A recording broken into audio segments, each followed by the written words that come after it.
আজকে সন্ধে হওয়ার সাথে সাথেই বৃষ্টি নেমেছে। তখন আগেকার দিনের কথা মনে পড়ছিল। আগেকার দিনে দেখা যেত বৃষ্টি হলেই কারেন্ট অফ হয়ে যেত, আর আসতেই চাইতো না। এই যে কারেন্ট, এটা নিয়ে মানুষের কৌতূহলের শেষ নেই। সেই ফ্র্যাঙ্কলিনের আমল থেকে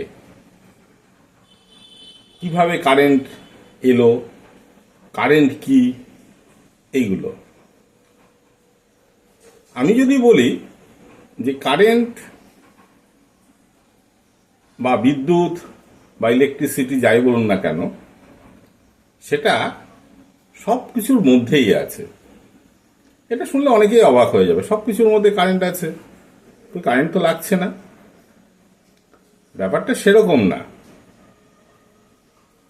কারেন্ট বা ইলেকট্রিসিটি এটা জেনারেট করতে হয়। সবাই বলবে এটা তো একটা শক্তি, এবং একটা শক্তি থেকে একটা শক্তি তৈরি হওয়ার সময় কারেন্ট পাওয়া যায়। অর্থাৎ আমরা কোনো এনার্জিকে কনভার্ট করে কারেন্ট তৈরি করি। যেমন সোলার প্যানেলে সৌরশক্তি থেকে বিদ্যুৎ তৈরি হচ্ছে।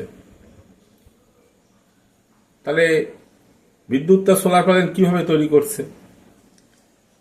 এমনকি আমরা দেখি যে শীতকালে শুকনো চুল চিরুনি দিয়ে আঁচড়ানোর পরে ছোট্ট ছোট্ট কাগজের টুকরোকে ওই চিরুনি আকর্ষণ করছে। সেখানেও কিন্তু সেই বিদ্যুৎ, সেখানে ওই চুল আর চিরুনির ঘর্ষণে এক ধরনের বিদ্যুৎ তৈরি হয়েছে ওই চিরুনির মধ্যে। সেই কারণেই কিন্তু কাগজের টুকরোগুলোকে আকর্ষণ করছে।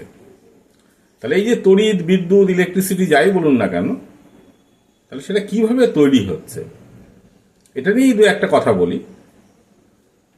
হয়তো সবাই জানেন, তাও বলি।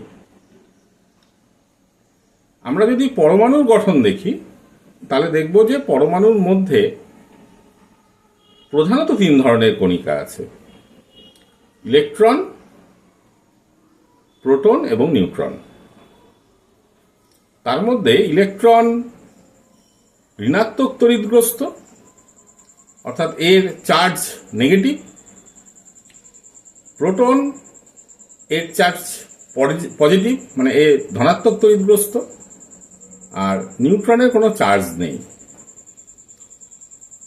তাহলে এই যে দু ধরনের চার্জের কথা বললাম, পজিটিভ এবং নেগেটিভ, তড়িৎও কিন্তু দুই ধরনের হয়, পজিটিভ তড়িৎ এবং নেগেটিভ তড়িৎ। এই পরমাণুর মধ্যে যে নিউক্লিয়াস থাকে,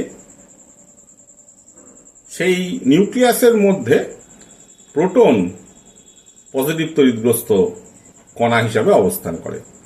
ফলে পরমাণু নিউক্লিয়াসটি হয় ধনাত্মক তড়িৎগ্রস্ত, আর তার চারদিকে ঘুরে বেড়ায় ইলেকট্রন, যারা ঋণাত্মক তড়িৎগ্রস্ত। তাহলে প্রশ্ন জাগে যে তাহলে পরমাণু নিজে কেন নিস্তড়িৎ? পরমাণুতে কি কোনো তড়িৎ আছে? নেই। সেই কারণে আমি একটু আগে যেটা বললাম যে সবের মধ্যেই তড়িৎ আছে। তাহলে পৃথিবীতে বা এই মহাবিশ্বের সমস্ত কিছুই পরমাণু দিয়ে তৈরি। তাহলে নিশ্চয়ই তার মধ্যে তড়িৎ আছে, প্রত্যেকটার মধ্যেই তড়িৎ আছে। কিন্তু সেটা আমরা বুঝতে পারছি না। তার কারণ পরমাণুতে পজিটিভ তড়িৎ যতটা থাকে, নেগেটিভ তড়িৎ ঠিক ততটাই থাকে। অর্থাৎ পজিটিভ তড়িৎ এবং নেগেটিভ তড়িতের যোগফলটা শূন্য হয়। সেই জন্যে কোনো তড়িৎই পরমাণুর মধ্যে থাকে না, নিস্তড়িৎ। কিন্তু আবার ওর মধ্যেই তড়িৎ রয়েছে। নিউক্লিয়াসটি রয়েছে পজিটিভ তড়িৎগ্রস্ত বা পজিটিভ তড়িৎ রয়েছে, আর ইলেকট্রনে রয়েছে নেগেটিভ তড়িৎ। তাহলে এই যে আমরা বললাম যে শক্তির রূপান্তরের মাধ্যমে আমরা বিদ্যুৎ তৈরি করি, তাহলে এই যে শক্তির রূপান্তরের মাধ্যমে যখন বিদ্যুৎ তৈরি হয়, তখন চেষ্টা করা হয় যে ওই পরমাণুগুলো থেকে ইলেকট্রনটাকে বাইরে বের করে নিয়ে আসা। এই যে আমি বললাম যে চিরুনি দিয়ে শুকনো চুল আঁচড়ালে তড়িৎ তৈরি হচ্ছে, চুলেও তড়িৎ তৈরি হচ্ছে, চিরুনিতেও হচ্ছে। এই যে ঘর্ষণ একটা শক্তি, সে কি করছে? দুর্বল ইলেকট্রনকে একটা জায়গা থেকে অন্য জায়গায় স্থানান্তরিত করে দিচ্ছে।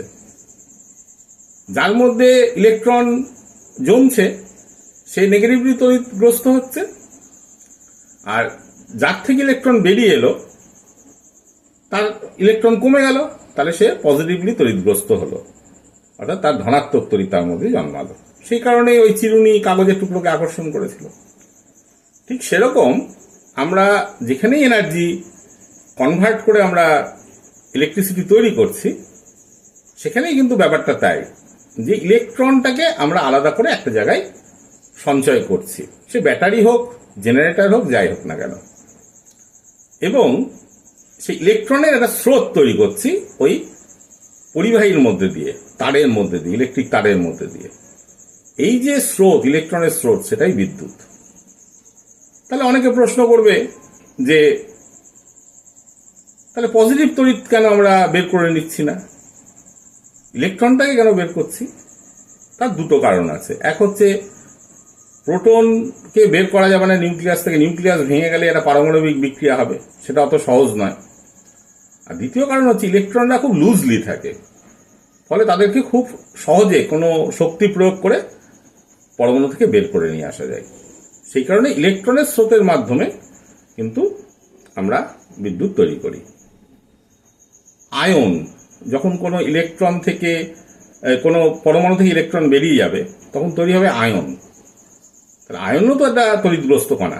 হ্যাঁ, আয়নের প্রবাহ হলেও বিদ্যুৎ তৈরি হবে, বিদ্যুৎ পাওয়া যাবে, যেটা আমরা একমাত্র যখন তড়িৎ বিশ্লেষণ করি তখন আয়নের মাধ্যমে বিদ্যুৎ প্রবাহটা, তড়িৎ বিশ্লেষ্য পদার্থ মানে যার তড়িৎ বিশ্লেষণ করছি তার মধ্যে বিদ্যুৎ পরিবাহিত হয়। সুতরাং বোঝাই গেল যে বিদ্যুৎ ব্যাপারটা আর কিছুই না, একটা শক্তি ব্যবহার করে আমরা কোনো তড়িৎদ্বারে বা কোনো, সেটা ক্যাথোড হোক বা অ্যানোড হোক, এগুলোকে তড়িৎদ্বার বলে, তার মধ্যে একটাতে আমরা পজিটিভ তড়িৎগ্রস্ত করে ফেলবো, একটাকে নেগেটিভ তড়িৎগ্রস্ত করব, এবং এই পজিটিভ তড়িৎগ্রস্ত এবং নেগেটিভ তড়িৎগ্রস্ত প্রান্ত দুটিকে যদি আমরা পরিবাহী বা ইলেকট্রিক তার দিয়ে জুড়তে পারি, তাহলে কিন্তু আমরা তড়িৎ প্রবাহ পাবো।